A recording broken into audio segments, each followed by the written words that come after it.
સતત 24 દિવસથી મિડલ ઇસ્ટમાં ભીષણ જંગને લીધે ઈરાનમાં ભયંકર તબાહી મચી છે। ત્યારે આ મુશ્કેલ પરિસ્થિતિમાં ઈરાન તરફ મદદનો હાથ લંબાવ્યો છે કાશ્મીરના સ્થાનિકોએ। એક તરફ મિડલ ઇસ્ટમાં યુદ્ધની આગ બંધ થવાનું નામ નથી લઈ રહી અને આગમાં અત્યાર સુધીમાં ઈરાનમાં 1500થી વધુ જિંદગીઓ દમ તોડી ચૂકી છે। ત્યારે આ મુશ્કેલ પરિસ્થિતિમાં ઈરાનને આર્થિક મદદ કરવા કાશ્મીરના બડગામના સ્થાનિકોએ પહેલ કરી છે। અહીં લોકો ઈરાનના પીડિતોની મદદ માટે દાનનો ધોધ વહાવી દીધો।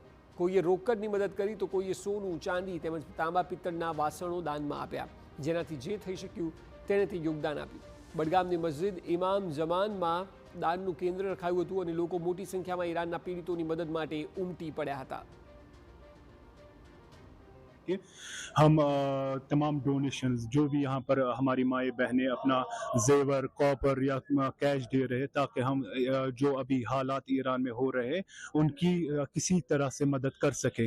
चूँकि अभी हमारे बस में ये बात नहीं है कि हम फिज़िकली वहाँ जाके शहादत हासिल करें या जान दे सके, बल्कि हम अभी इस हालत में है कि हम अभी बस फ़कत फाइनेंशियल मदद कर सकते हैं। तो उस फाइनेंशियल मदद के लिए हम यहाँ जमा हुए ताकि हम ईरान की मदद कर सके, इंसानियत की मदद कर सके। पैसे की शक्ल में है, सोने की शक्ल में है, जेवरात जो भी हैं, जो भी बर्तन हैं, बाकी वगैरह जो भी है, तो हमने नाउम्मीद किसी ने नहीं किया। जिसको जितनी ताकत थी, जिसको जितनी कुव्वत थी, उसने उतना हमें जो है डोनेट किया है। हमने किसी को नहीं बोला और ये लोगों का ही प्यार है।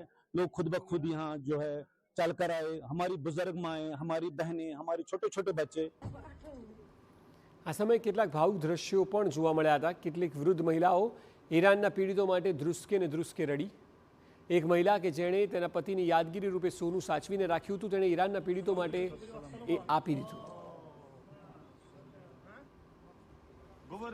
તો કેટલીક બાળકીઓ પોતાની નાની બચતની ગુલ્લક લઈને પીડિતોની આર્થિક મદદ આપવા પહોંચી હતી। આ દાન પાછળનો હેતુ એક જ હતો કે વિશ્વને માનવતાની જરૂર છે, યુદ્ધની નહીં। donation to Iran. MashaAllah, MashaAllah. Chalo,